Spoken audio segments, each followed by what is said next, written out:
দে ওলা এটা QR UPI QR cash ন 500 টাকা না ওলা কন্টিনিউ তেল ভৰাব খালি হ'ল তেল ভৰাব লাগে এইটো স্ক্যানাৰ হৈ গল 500 টাকা মাৰি দিয়ে বা তো উইথড্ৰ পিন মাৰি দিয়ে পিন মাৰি দিলে অটোমেটিক গুচি যাব এইটো পইচাটো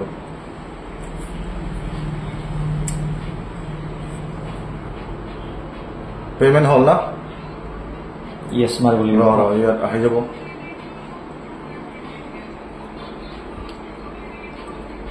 আমাৰ দেৰি হয় না টাইম লাগিছে কিন্তু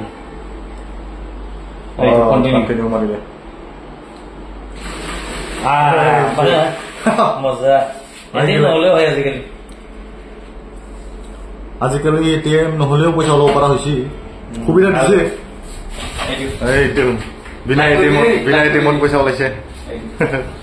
তেল কমাব লাগে না